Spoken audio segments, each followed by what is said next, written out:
বাংলার 11 লাখ কৃষকের ব্যাংকে ঢুকবে 102 কোটি টাকা। উদ্যোগী নবান্ন। স্কিপ না করে পুরো ভিডিওটি অবশ্যই দেখুন। চ্যানেলে নতুন হলে অবশ্যই চ্যানেলটিকে সাবস্ক্রাইব করে পাশে থাকা বেল আইকনের নোটিফিকেশনটি অন করে দিবেন এই ধরনের ভিডিওর নোটিফিকেশন সবার আগে পাওয়ার জন্য। তো চলুন বন্ধুরা পুরো ভিডিওটি দেখে নেওয়া যাক। হাসি ফুটতে চলেছে রাজ্যের লাখ লাখ কৃষকের মুখে। এবার শস্য বিমার আওতায় তাদের টাকা দেওয়ার ব্যবস্থা শেষের পথে। শীঘ্রই তাদের অ্যাকাউন্টে প্রায় 102 কোটি টাকা ঢুকতে চলেছে নেপথ্যে রাজ্য সরকারের স্কিম বাংলা শস্য বিমা জানা গিয়েছে। কয়েকদিনের মধ্যে কৃষকদের অ্যাকাউন্টে সেই টাকা ঢুকতে চলেছে। ঠিক কি জানা যাচ্ছে রইল বিস্তারিত। তো চলুন বন্ধুরা পুরো ভিডিওটি দেখে নেওয়া যাক।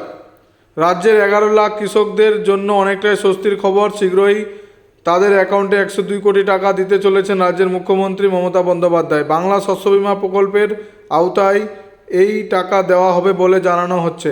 গত বছরের শেষে খারিফ মরশুমের শেষে এই অর্থ ক্ষতিপূরণ দেওয়া হবে কৃষকদের।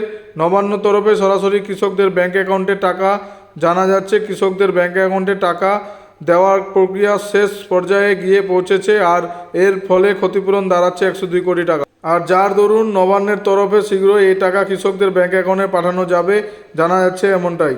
পশ্চিমবঙ্গের ক্ষমতায় আসার পর কৃষকদের জন্য একগুচ্ছ প্রকল্প শুরু করেন মমতা বন্দ্যোপাধ্যায়। সেগুলির মধ্যে অন্যতম হলো বাংলা শস্য বিমা, কৃষক বন্ধুর প্রকল্প, বাংলা শস্য বিমা, কৃষি পরিকাঠামোর তহবিল। এই প্রকল্পগুলির ফলে বহু কৃষক উপকৃত হন।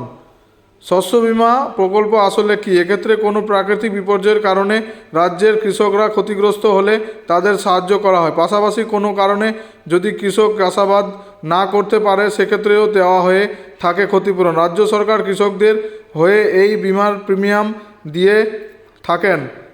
ফসলের ক্ষতি কিভাবে যাচাই করা হয়ে থাকে? এক্ষেত্রে স্যাটেলাইটের মাধ্যমে ফসলের ক্ষয়ক্ষতির বিষয়টি যাচাই করে দেখা হয়। উপযুক্ত তথ্য হাতে নেওয়ার পর যাবতীয় পদক্ষেপ করা হয়। গত বছরও ফসলের ক্ষয়ক্ষতির বিষয়টি খতিয়ে দেখা হয়েছিল। এরপরেই পরবর্তী পদক্ষেপ নেওয়া হয় জানা গিয়েছে। যাচাইয়ের যাবতীয় পদক্ষেপ প্রায় শেষের পথে।